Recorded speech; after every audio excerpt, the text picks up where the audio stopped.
The emergency beacon had been screaming across subspace for 3 days straight, and nobody wanted to answer it. Ambassador Yilan of the crystalline Vorthak felt the quantum processors in her silicon core, calculating probabilities at light speed. All of them pointed to disaster waiting beyond that wormhole near Station Echo, the trading hub that connected 12 different star systems, now eerily silent except for that damned beacon. The great assembly hall buzzed with nervous energy from dozens of species, each representative more agitated than the last, their various forms of communication creating a symphony of anxiety that would have driven lesser minds to madness. But Yilan had seen worse in her 4 centuries of diplomatic service. 3 probes, wheezed Ambassador Gorth of the methane-breathing Sulfani, his words translated through biochemical processors that made his anxiety smell like burning copper. 3 of our most advanced reconnaissance drones, and not one signal returned, not even basic telemetry data. The Nimari representative flickered between visible light spectrums, her gaseous form shifting from deep blue to angry red as she processed the implications. Her people existed as pure energy, capable of surviving in the vacuum of space, yet even they refused to investigate this anomaly, which spoke volumes about the danger involved. The wormhole is artificial, announced Dr. Kava of the Drell Collective, speaking with the combined wisdom of 10 million interconnected minds. Our analysis indicates technology far beyond anything in our databases, possibly predating our oldest civilizations by millions of years, and the energy signatures suggest something that actively resists observation. Yilan felt her quantum processors slow as they struggled with the mathematical impossibilities the wormhole presented. Spatial coordinates that folded back on themselves, temporal readings that suggested time moved backward in some areas while accelerating in others, and most disturbing of all, probe data that seemed to change retroactively after transmission. We need intelligence, Gorth continued, his anxiety scent growing stronger. Someone must investigate, but the risk to any advanced civilization is too great. Our technologies, our minds, our very existence could be compromised by whatever lies beyond. The hall fell silent except for the soft humming of translation devices and the occasional shift of massive alien forms in their specialized seating, each species lost in their own calculations of risk versus necessity. Ambassador Chen of Earth sat quietly in the corner, her small human form almost invisible among the towering representatives of ancient galactic powers, watching the debate with tired eyes that had seen too many of these discussions end the same way. Perhaps, Yilan said slowly, her crystalline form catching the chamber lights in ways that suggested deep thought. We should consider sending someone expendable, someone whose loss would not significantly impact galactic stability or technological advancement. The word expendable hung in the air like a toxic cloud, and every eye, sensor, and perception organ in the chamber turned toward the human representative, who had been part of the Galactic Council for exactly 18 months, barely a heartbeat. In galactic politics, humans are still adapting to interstellar travel, noted Dr. Kava with the cold logic of the collective mind. Their technology is primitive by our standards, their lifespan laughably short, and their recent admission to the Council was more ceremonial than practical. Chen stood up slowly, her movements careful and deliberate among beings who could crush her without thinking. Are you suggesting we volunteer for a suicide mission? Not suggesting. Gorth's chemical signature shifted to something resembling diplomatic necessity. Requesting, for the greater good of galactic civilization, your species has little to lose and potentially much to gain. And if our volunteer dies? Chen asked, though she already knew the answer from 18 months of being treated like the galaxy's newest pet. Then we learn something valuable about the threat, Yilan responded with mathematical precision, and the loss is manageable, from a resource perspective. The casual dismissal of human life sparked something dangerous in Chen's tired eyes, but she kept her voice level. I'll need to discuss this with Earth Command. Time is a factor, Dr. Kava interjected. Station Echo's beacon suggests the anomaly is expanding, and our models predict it could destabilize the entire sector within weeks. Chen felt the weight of 12 major civilizations pressing down on her shoulders, each one silently calculating the acceptable loss of one human life against the potential destruction of trillions of their own citizens. "Very well," she said finally, "but we choose our own volunteer and we want full sensor records of everything they encounter, assuming anything returns."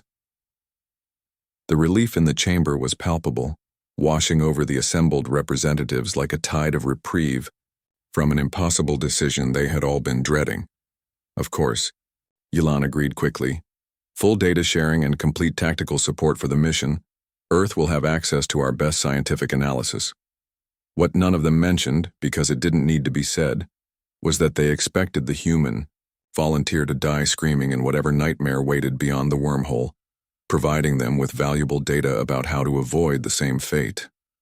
Chen left the assembly with her head high and her heart heavy, knowing she would have to ask someone to volunteer for what every calculation suggested was certain death, but also knowing that someone would step forward anyway, because that's what humans did when faced with impossible choices. Commander Alex. Reed had been expecting the call for 3 days, ever since the emergency beacon started broadcasting from Station Echo, and when Ambassador Chen's encrypted message arrived at Earth Defense Command, asking for volunteers for a reconnaissance mission through an unknown wormhole, Alex was already packed. The mission briefing was refreshingly honest about the survival odds, essentially zero, and brutally clear about the political situation. Humanity was being asked to provide an expendable scout for threats the older civilizations were too valuable to risk. "Why me?" Alex asked, though the answer was obvious. "Because you're crazy enough to volunteer," Chen replied over the quantum comlink, "and skilled enough that if anyone can survive whatever's waiting out there, it's you." Alex smiled grimly while reviewing the mission parameters, noting how carefully the other species had calculated the minimum viable support package for a human volunteer. Enough supplies for 72 hours, basic survival gear, and a black box recorder that would hopefully survive whatever killed the human carrying it. "When do I leave?" "Transport departs in 6 hours. Chen's voice carried the weight of sending someone to almost certain death. "Alex, you don't have to do this." "Yeah, I do," Alex replied, already running mental checklists for interdimensional travel. "Someone has to find out what's killing their probes. And apparently we're the only ones expendable enough to try." The transport to Station Echo took 4 days, during which Alex reviewed every scrap of data the galactic powers had collected about the wormhole, noting with professional interest how their advanced sensors seemed to provide less useful information with each scan station. Echo hung in space like a metallic flower, its 12 docking arms reaching out toward different jump points. But now those arms were empty, and the massive structure broadcast nothing but automated distress signals on repeat. The wormhole hung 3 kilometers off the station's primary docking bay, a swirling vortex of impossible colors that hurt to look at directly and seemed to exist in more dimensions than human eyes could process. "Final approach in 30 minutes, announced the transport pilot, a nervous Vorthak whose crystalline form flickered with anxiety patterns. "Emergency beacon is still broadcasting, but we're getting no response from station personnel." Alex suited up in the cramped transport cabin, checking and rechecking the survival gear that represented humanity's best attempt at preparing for the unknown, while trying not to think about how the galaxy's most advanced civilizations had essentially given up before trying. "Remember," the pilot said as they approached the wormhole, "maximum mission duration is 72 hours, after which the wormhole may destabilize. We'll maintain position here for exactly that long." "And if I'm not back in 72 hours? The pilot's form dimmed with what might have been regret. "Then we report mission failure and recommend avoiding this sector permanently." Alex sealed the helmet and ran final system checks while staring at the wormhole that defied every law of physics the galaxy thought it understood, ready for deployment. The transport's cargo bay opened and Alex drifted toward the wormhole on suit thrusters, carrying recording equipment, survival supplies, and the desperate hopes of a species that had volunteered to be expendable rather than irrelevant. The wormhole grew larger as Alex approached, its impossible geometry twisting space-time in ways that made the human brain ache. But Alex had volunteered for this mission knowing it was likely suicide, and backing down now would only confirm what the galaxy already believed about human reliability. The event horizon approached like a wall of liquid starlight, and Alex took one last look back at normal space before diving into whatever nightmare waited beyond, carrying nothing but human stubbornness and the galaxy's expectation of failure. The last transmission from Alex's suit was a burst of static that translated roughly to, "Well, this is definitely not covered in the manual." Then the wormhole swallowed Earth's volunteer whole, and the galaxy waited to see what would come back. If anything, reality had apparently taken a vacation, and Alex was fairly certain the substitutes they sent were drunk on the job. The first thing that hit Alex after emerging from the wormhole wasn't the impossible landscape or the physics-defying architecture floating in midair. It was the smell of burning mathematics, like someone had set fire to a calculator factory and the numbers were screaming. Colors existed here that shouldn't be possible, wavelengths of light that hurt to perceive but somehow conveyed information directly into Alex's brain, suggesting that whoever designed this dimension had never heard of sensory limitations and didn't particularly care about them either. Gravity worked on a suggestion basis here, pulling Alex sometimes toward what looked like ground, other times toward structures that hung upside down from nothing at all, and occasionally in directions that didn't seem to exist in normal three-dimensional space. Well, this explains why their probes went silent, Alex muttered into the suit comm, hoping the black box was still recording even though the readings on the HUD suggested that time was moving backward, forward, and sideways all at once. The landscape shifted while Alex watched, mountains flowing like water while oceans hung suspended in air, and crystalline structures that looked suspiciously like frozen thoughts jutted from surfaces that bent back on themselves in ways that made Alex's eyes water. Movement in the distance caught Alex's attention. Shapes that slithered through the air like massive eels swimming through invisible water, their forms changing as they moved, sometimes looking almost familiar before twisting into configurations that human minds weren't equipped to process. "Okay," locals spotted, Alex reported to the black box, "and they look about as friendly as a tax audit from hell." The entities began approaching, and Alex realized they weren't just moving through this twisted dimension. They were part of it. Extensions of the reality-bending environment that treated physical laws like polite suggestions that could be ignored whenever convenient. Their forms defied description in any language that evolved in normal space-time, constantly shifting between states of matter while maintaining a consistency of purpose that radiated hunger and ancient malevolence. Alex felt pressure building in the back of the skull, not physical pressure but something far worse. The sensation of alien thoughts probing at the edges of human consciousness, looking for weaknesses, for cracks in sanity that could be exploited. Mental contact established, Alex reported through gritted teeth, and these things are definitely not here to exchange cultural recipes.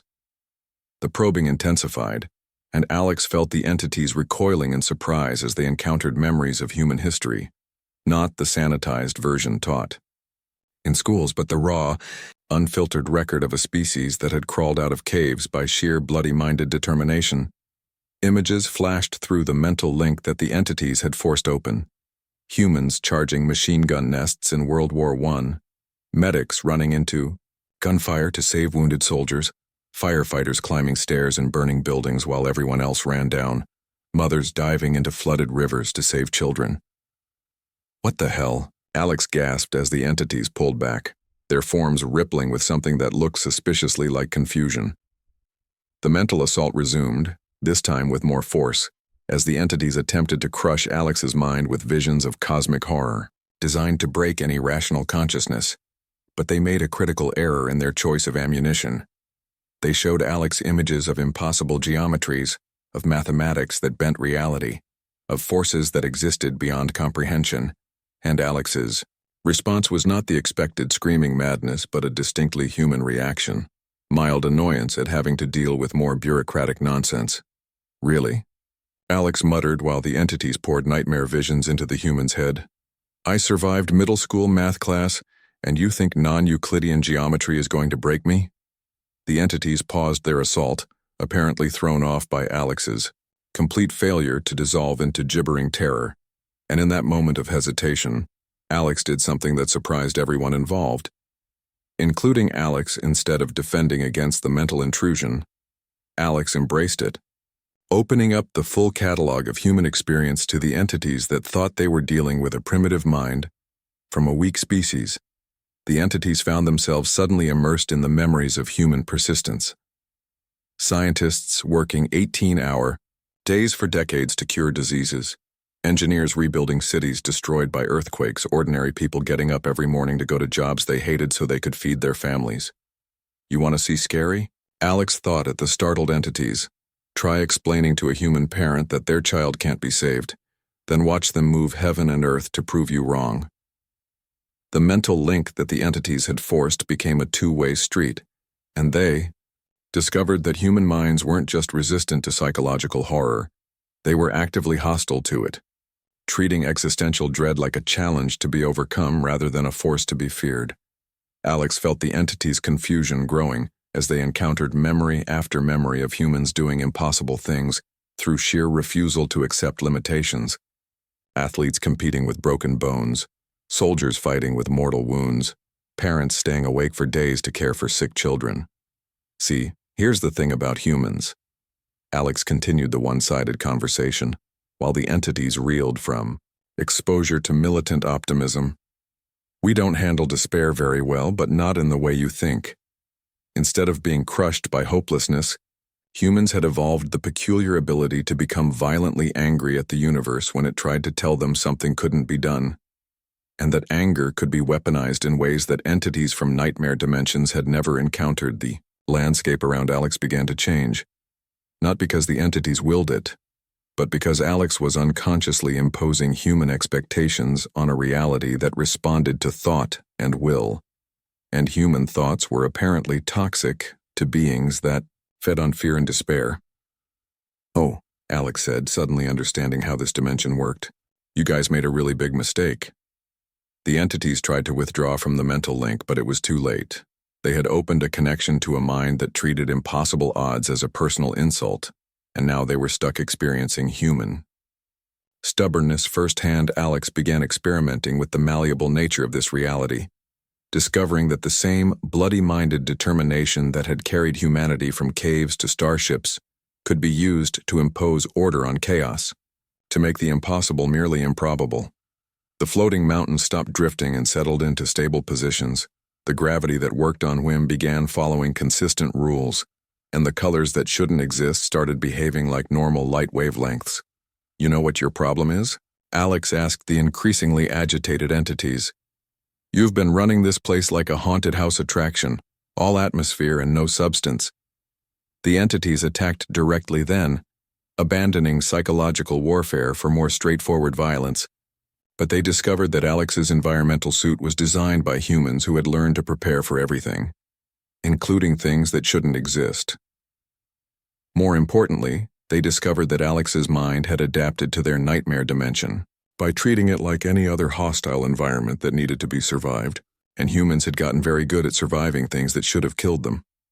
I've worked retail during Christmas season, Alex informed the attacking entities while dodging through air that occasionally turned solid.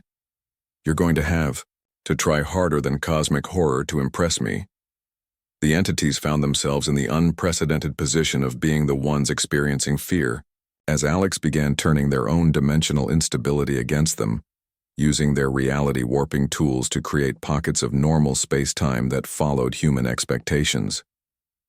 For the first time in eons of existence, the nightmare entities encountered something more unreasonable than themselves. A human being who was having a bad day and was determined to make it everyone else's problem. Alex carved through their dimension like a hot knife through butter, leaving trails of normal physics in areas that had never experienced logical cause and effect, and the entities began to realize they might have made a terrible mistake in trying to break this particular mind. Attention cosmic horrors, Alex announced, while reshaping reality through sheer force of applied human irritation. You picked the wrong species to mess with, and now you get to learn why we're too stupid to know when we're supposed to quit. The entities tried to retreat deeper into their domain, but Alex followed, carrying normal space-time like an infection that spread wherever human expectations touched their malleable reality. They had wanted to create a servant who would return to the ordered universe as their herald. But instead, they had awakened something that treated their ultimate power like a minor inconvenience that could be fixed with enough coffee and determination. Alex had learned to navigate their dimension not by understanding its rules, but by imposing different ones. And the entities discovered that human rules were far more terrifying than anything they had ever devised. "Time for you guys to learn about human customer service," Alex declared while approaching their deepest sanctums. "I'm not leaving until this problem is resolved to my satisfaction." The ancient entities had been the undisputed masters of their domain for roughly 14 billion years, give or take a few eons, and in all that time they had never encountered anything quite as thoroughly unreasonable as a human being with a mission to complete. Alex had been wandering through their nightmare dimension for what felt like hours, systematically turning their reality-warping strongholds into something resembling a badly organized office building, complete with visible exit signs and consistent floor plans that didn't require advanced mathematics to navigate. "Listen," Alex called out to the entities that were desperately trying to hide in the deeper layers of twisted space-time. "I know you're in there, and I know you can hear me, so let's talk like reasonable adults." The entities, who had never been reasonable and had certainly never been adults in any sense that human language could express, found themselves cornered by someone who was treating their cosmic horror dimension like a customer service complaint that needed to be escalated to management. Their ancient stronghold, a structure that existed in 7 dimensions simultaneously and fed on the screams of dying realities, had been reorganized into something that looked suspiciously like a waiting room, complete with uncomfortable chairs and outdated magazines, you see, Alex continued, settling into one of the chairs that had previously been a writhing mass of crystallized agony. "My people sent me here to find out what happened to those probes, and I'm not going home empty-handed." The entities attempted to reassert control over their domain, pouring their combined will into returning the space to its proper state of physics-defying horror. But they discovered that Alex's expectations had become deeply embedded in the local reality, like a software patch that couldn't be uninstalled. Their throne room, which had been designed to drive visitors insane through exposure to impossible angles and colors that existed outside normal perception, now looked like a corporate boardroom with a coffee machine in the corner that actually worked. "I'll be honest with you," Alex said, pouring a cup of coffee that shouldn't have existed.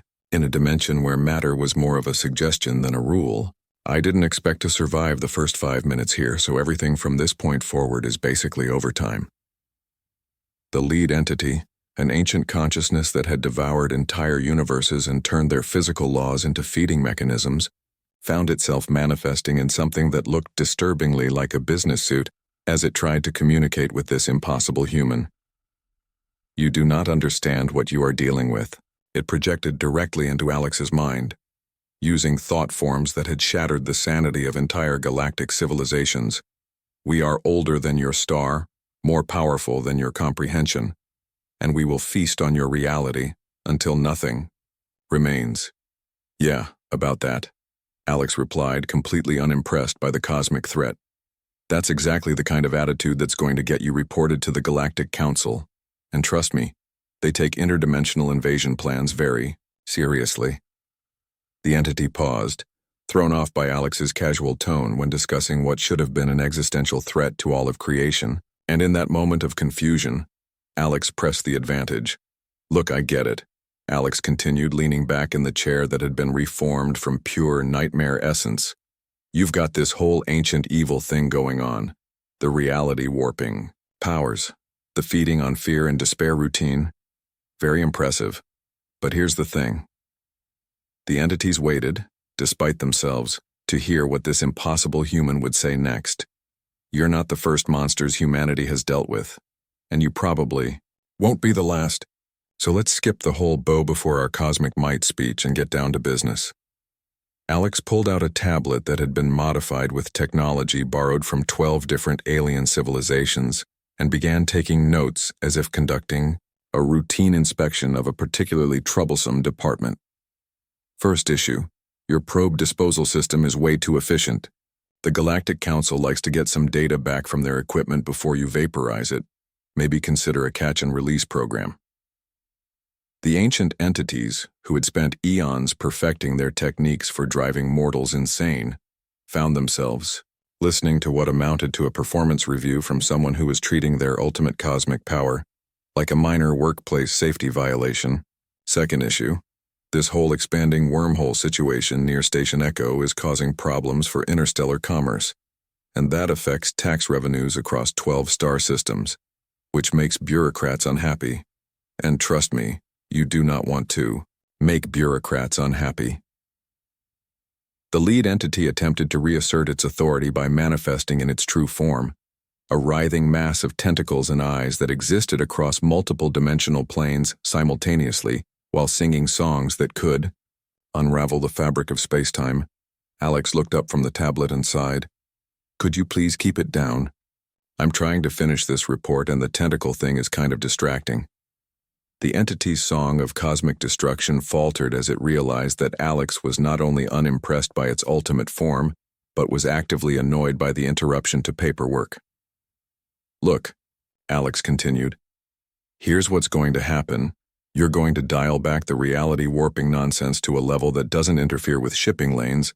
You're going to stop eating reconnaissance probes, and in exchange, I won't recommend that the Council classify this sector as a hazardous waste disposal area. The entities attempted to explain that they were cosmic forces beyond good and evil, that they existed to unmake reality and return the universe to the primordial chaos from which it came. But Alex was already moving on to the next item on the inspection checklist. Third issue. Your dimensional stability is all over the place. I've got readings here that suggest time is flowing backward in some areas while accelerating in others, and that's a clear violation of several interstellar safety codes. The ancient horrors found themselves in the impossible position of being lectured on workplace safety by a species they had intended to use as an invasion force, and the cognitive dissonance was starting to affect their grip on local reality. You cannot regulate cosmic horror, the lead entity protested, its voice carrying the weight of eons and the power to unmake stars. We are the antithesis of order, the negation of all that exists. Maybe, Alex admitted, making another note on the tablet. But you're operating in Galactic Council space now, and that means you need to follow basic interdimensional commerce regulations. It's really not that complicated. The entity tried a different approach, flooding Alex's mind with visions of the heat death of the universe, the inevitable entropy that would consume all matter and energy, the fundamental futility of existence in the face of infinite time. Alex paused thoughtfully, then responded, You know, my insurance agent uses the same sales pitch. The mental attack faltered as the entity struggled to process the comparison between cosmic nihilism and human bureaucracy. Here's the thing about humans, Alex continued, apparently immune to existential dread. We've already figured out that existence is temporary and probably meaningless, but we decided to do stuff anyway. Because what else are you going to do with your time? The entities found themselves facing a philosophy that treated the inevitable heat death of the universe like an inconvenient deadline that could be worked around with proper planning. You want to unmake reality? Alex shrugged. Get in line behind taxes, traffic jams, and people who don't return their shopping carts. We've got bigger problems. The ancient consciousness that had devoured civilizations found itself wondering if perhaps it had bitten off more than it could chew with this particular species. Besides, Alex added, standing up from the chair and looking around at the boardroom that had once been a throne of cosmic terror, your whole reality unmaking thing seems pretty inefficient. You've been at it for billions of years and the universe is still here. The lead entity's form flickered with what might have been indignation. The process requires careful— Yeah, that's what they all say, Alex interrupted. But humans went from horse-drawn carriages to space travel in less than 2 centuries, so maybe you're just not applying yourselves hard enough. The insult to their competence stung worse than any cosmic horror they had ever experienced. Look, Alex said, checking the time on the tablet. I've got maybe 36 hours left before my ride leaves, so let's wrap this up. The entities realized that Alex was giving them an ultimatum with the casual authority of someone who dealt with unreasonable deadlines on a regular basis. You can either work with the Galactic Council to establish some reasonable, interdimensional commerce guidelines, or you can explain to them personally why their shipping lanes keep getting destabilized by amateur-hour reality manipulation. The ancient horrors, who had terrorized the cosmos since before the first stars formed, found themselves genuinely considering compliance with bureaucratic regulations rather than face whatever the humans might send next. "What assurance do we have," the lead entity asked carefully, "that your council will honor such an agreement?" "Well," Alex replied, packing up the tablet and preparing to leave, "they'll probably want to send an inspector around every few thousand years to make sure you're following the safety codes, but other than that, they'll pretty much leave you alone." The entities watched in stunned silence as Alex walked toward the exit they had unconsciously created in their reality-warping stronghold. "Oh, and one more thing," Alex called back. "If you ever change your mind about the whole invasion plan, maybe start with a species that hasn't spent the last few thousand years turning warfare into an art form." The ancient entities were left alone in their dimension, staring at the coffee machine that was still somehow working, despite existing in a space where the laws of thermodynamics were more like polite suggestions. For the first time in their existence, they were afraid, not of death or pain or cosmic forces beyond their control, but of the possibility that humans might send someone even more unreasonable to handle the next inspection. The transport pilot's crystalline form had been flickering with anxiety patterns for exactly 71 hours. And 57 minutes when the wormhole suddenly stabilized into something that looked almost normal, which was somehow more terrifying than when it had been defying every known law of physics. Ambassador Chen stood in the observation deck of the emergency response vessel that had arrived 6 hours earlier, watching the impossible dimensional rift, with growing dread as the deadline approached, knowing that in 3 minutes she would have to order the evacuation of this entire sector. "Any word from Commander Reed?" asked Dr. Kava, the Drell Collective's representative, speaking with the combined anxiety of 10 million interconnected minds that had been running probability calculations since Alex disappeared into the nightmare dimension. "Nothing," Chen replied, her voice steady despite the growing certainty that she had sent someone to die for the political convenience of species that considered humans expendable. Suit telemetry went dark the moment they entered the wormhole. The assembled fleet of Galactic Council vessels hung in space around Station Echo, like vultures waiting for confirmation of death, their various crews preparing to write off this entire sector as a permanent hazard to interstellar navigation. Ambassador Yilan's quantum processors had been calculating evacuation procedures for 3 days, but she found herself hoping against mathematical certainty that the primitive human might somehow return with useful intelligence about the threat. 60 seconds to mission deadline, announced the transport pilot, whose crystalline structure was now flickering so rapidly it looked like a disco ball having a nervous breakdown. Chen felt the weight of failure settling on her shoulders, knowing that Alex's sacrifice would be remembered as just another example of human expendability in galactic politics, a footnote in some report about interdimensional hazards. 30 seconds, the pilot continued, and every sensor array in the fleet focused on the wormhole that had swallowed their volunteer scout without even the courtesy of screaming. Then something impossible happened. The wormhole hiccuped. The dimensional rift that had been slowly expanding for weeks suddenly contracted, its chaotic energy patterns smoothing out into stable configurations that made the assembled scientists check their instruments twice to make sure they weren't malfunctioning. "Are you getting this?" Chen asked the sensor technician, a nervous Solfani whose anxiety scent was making the bridge smell like a chemical fire.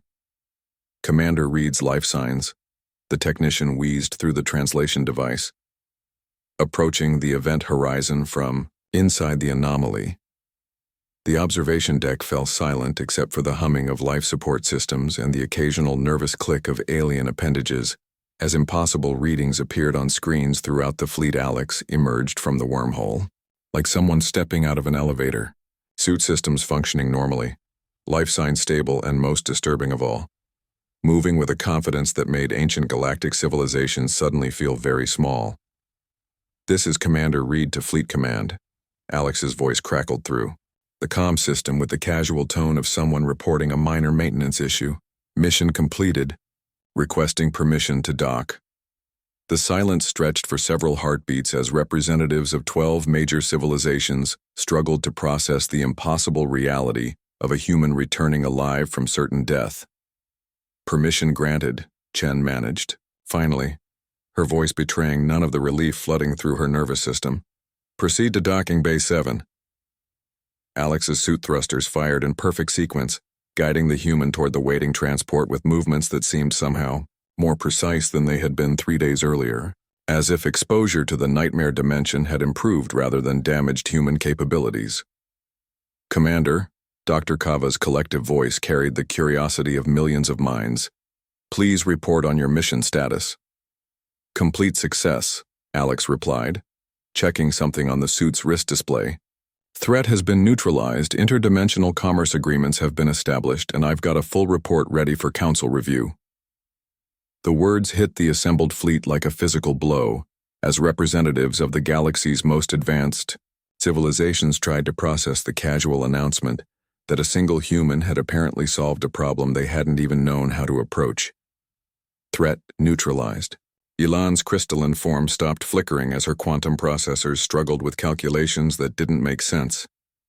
Commander, our analysis suggested the entities beyond the wormhole possessed reality warping capabilities far beyond our comprehension.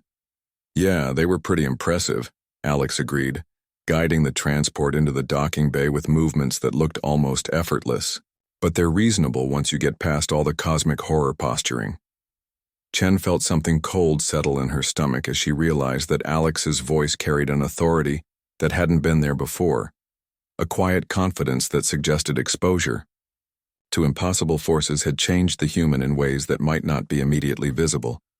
The docking procedures completed with mechanical precision, and Alex emerged from the transport looking exactly the same as 3 days earlier, except for eyes that seemed to hold depths that hadn't been there before.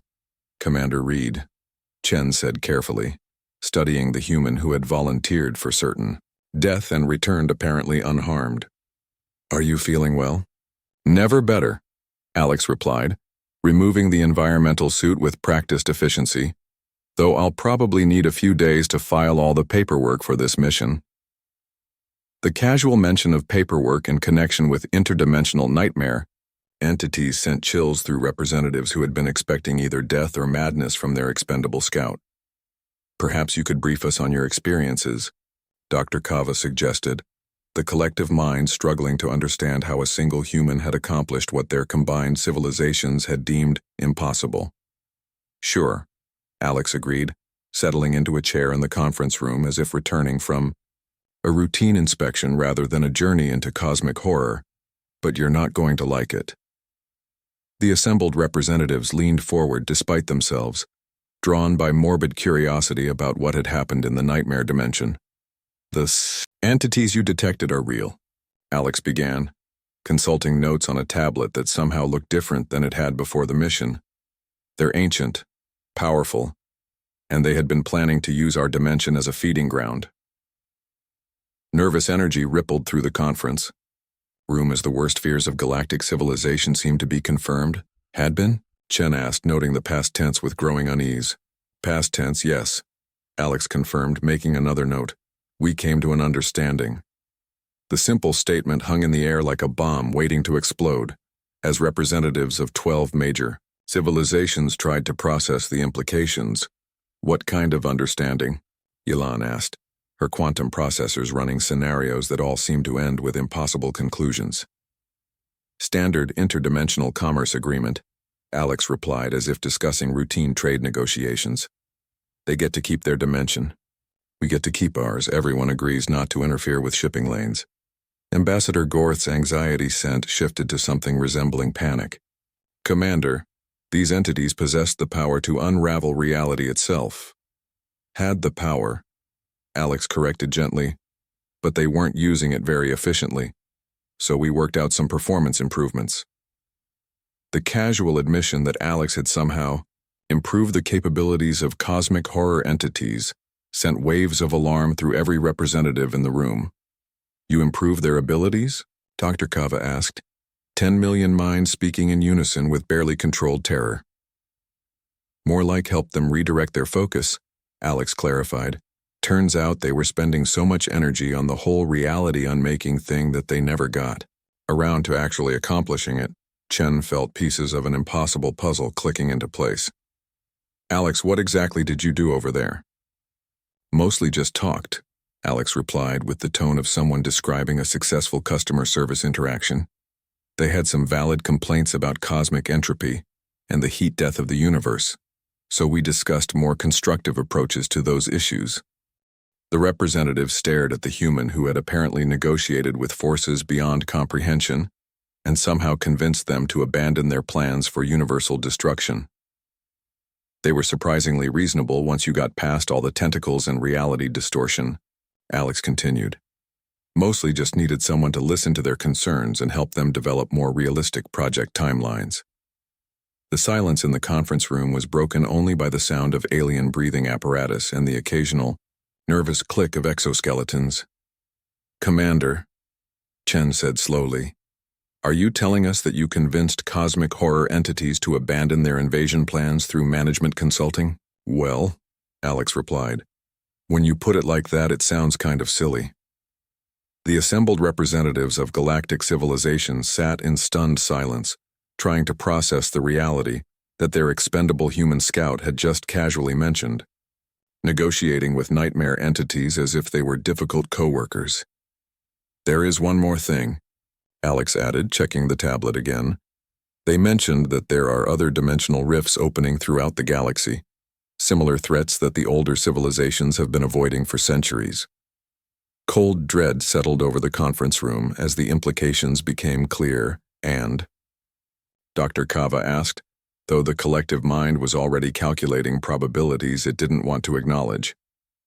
Well, Alex said with the casual tone of someone volunteering for overtime, somebody's going to need to handle those negotiations too. The representatives looked at each other with growing horror as they realized they had accidentally discovered that humans weren't just expendable. They were uniquely qualified to deal with threats that ancient galactic civilizations couldn't even comprehend.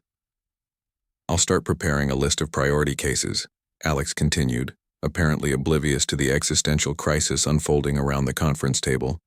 But I'll need authorization for extended interdimensional travel and a bigger expense account, Ambassador. Chen found herself staring at a human who had just volunteered to become the galaxy's unofficial cosmic horror negotiator, and she wasn't sure whether to be proud or terrified.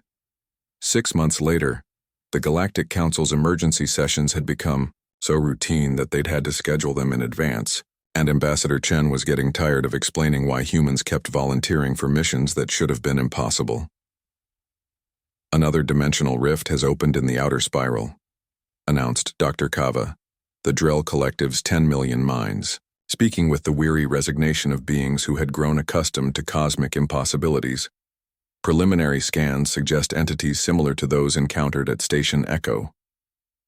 The Great Assembly Hall buzzed with the nervous energy of civilizations that had spent millennia learning to avoid certain areas of space, only to discover that humans treated those same areas like minor inconveniences that could be resolved with proper paperwork. Ambassador Yilan's crystalline form flickered with calculation patterns that had become depressingly familiar. The threat assessment indicates reality warping capabilities that could destabilize 3 entire star systems. Has anyone contacted the Human Interdimensional Relations Department? Asked Ambassador Gorth, his anxiety scent carrying undertones of what might have been hope, though he would never admit it publicly. Chen sighed and activated her communication array. I'll send word to Commander Reed. The response came back within minutes, typed in the casual tone that had become Alex's trademark when dealing with cosmic horror.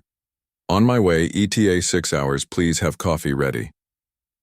The assembled representatives had learned not to question how Alex could travel between star systems in 6 hours, or why interdimensional entities seemed to respond positively to human customer service techniques, or how one person could negotiate peace treaties with forces that existed outside normal space-time. Commander Reed's success rate remains at 100%. Dr. Kava reported with the statistical precision of a collective mind that couldn't argue with empirical data. 17 successful interdimensional negotiations, 0 casualties, and surprisingly reasonable contract terms. What they didn't mention, because it would have required acknowledging things that made their ancient civilizations feel inadequate, was that Alex had somehow turned cosmic horror management into a routine administrative function. The human who had been sent to die as an expendable scout had become the galaxy's most effective diplomat, specializing in threats that no one else could handle.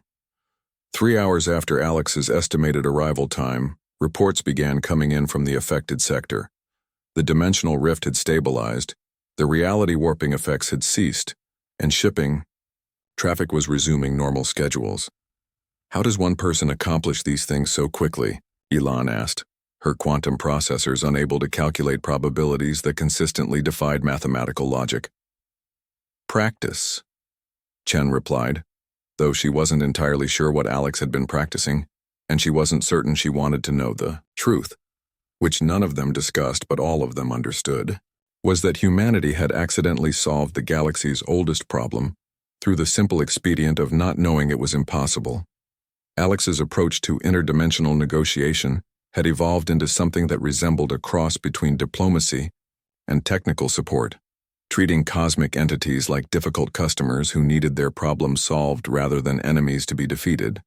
The latest report indicates that Commander Reed has established a peaceful coexistence agreement, Dr. Kava announced, reading from data that arrived faster than should have been physically possible, with provisions for mutual non-interference and regular status updates. The representatives had stopped asking how Alex could negotiate with beings that existed outside linear time, or why entities that fed on fear and despair seemed willing to accept human bureaucratic procedures as binding agreements. There's something else, Chen said, reviewing the message she'd just received. Commander Reed is requesting permission to establish a permanent interdimensional relations office. The silence that followed carried the weight of civilizations realizing they were about to officially recognize that humans had become indispensable for problems they'd never been able to solve themselves. The proposal includes staff recruitment from other species, Chen continued, specifically requesting volunteers who are too stubborn to be intimidated by impossible geometry. Ambassador Gorth's chemical signature shifted to something resembling curiosity. What qualifications would be required for such positions? According to this, Chen replied, scanning Alex's typically informal job posting, previous experience with customer service, facility with basic mathematics, and the ability to treat existential dread like a minor scheduling conflict.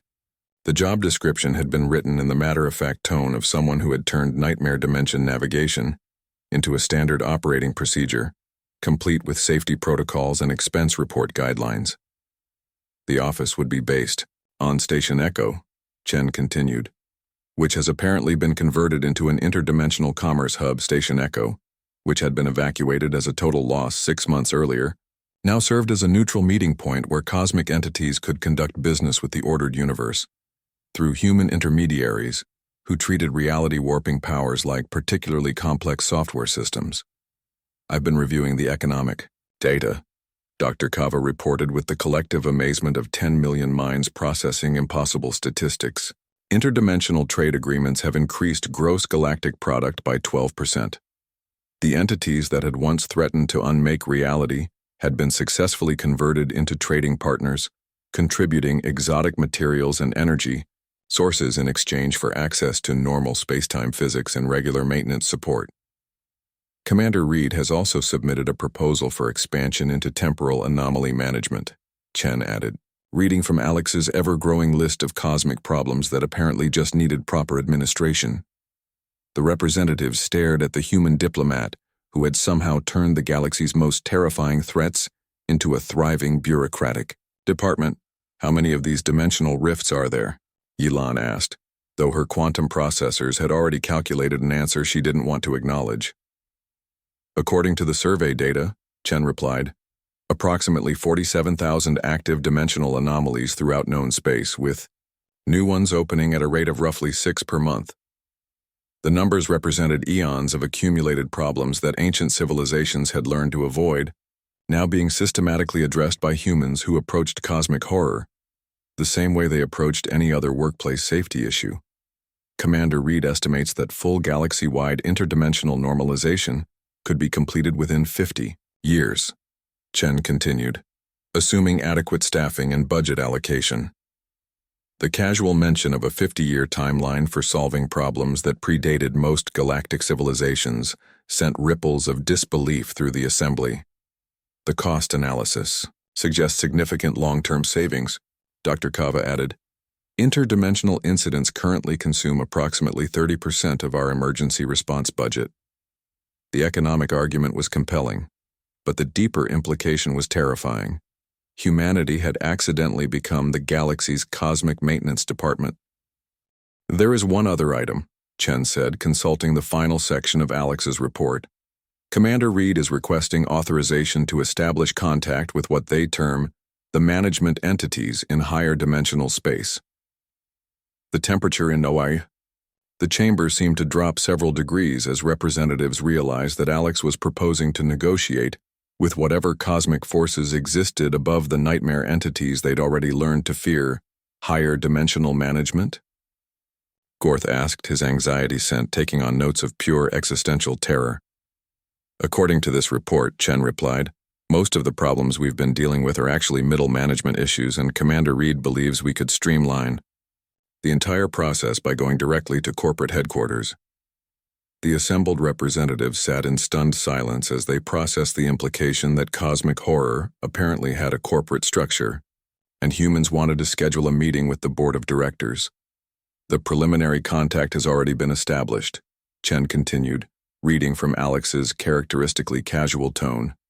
Very professional organization, excellent response time, and they're interested in establishing formal diplomatic relations.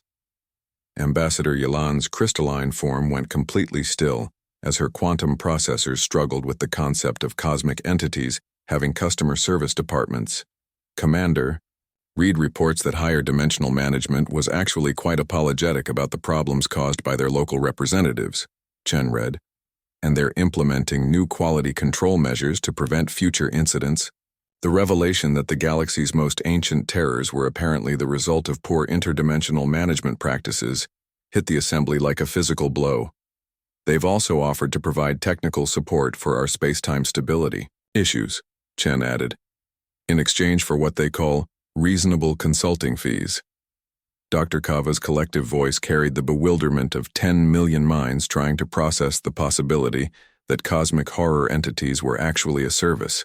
Industry Commander Reed is scheduled to attend a higher dimensional management summit next week, Chen concluded, and has requested that we prepare appropriate diplomatic credentials. The silence stretched for several minutes as representatives of the galaxy's most advanced civilizations tried to comprehend that humans had somehow convinced the forces of cosmic chaos to attend business meetings. Very well, Yilan said finally, her quantum processors accepting mathematical impossibilities with weary resignation. Authorize the Interdimensional Relations Office and allocate whatever resources Commander Reed requires. All in favor? Chen asked, though she already knew the outcome. The vote was unanimous, passed by beings who had spent millennia fearing forces they now understood were apparently just another bureaucracy that needed proper management. As the assembly dispersed, each representative carrying the burden of knowing their civilizations owed their continued existence to humans who treated impossible problems like routine paperwork. Chen received one final message from Alex. Meeting went well, got cosmic. Horror down to manageable levels. Higher management very apologetic, full report attached. PS. Do we have dental coverage for interdimensional travel? Ambassador Chen stared at the message for a long moment, then forwarded it to the appropriate departments with a note that she was taking a vacation as soon as this crisis was resolved. Outside the Great Assembly Hall, the galaxy continued its ancient rotation through space, blissfully unaware that its most terrifying legends had been converted into a customer service department staffed by humans who were too stubborn to understand that some problems couldn't be solved.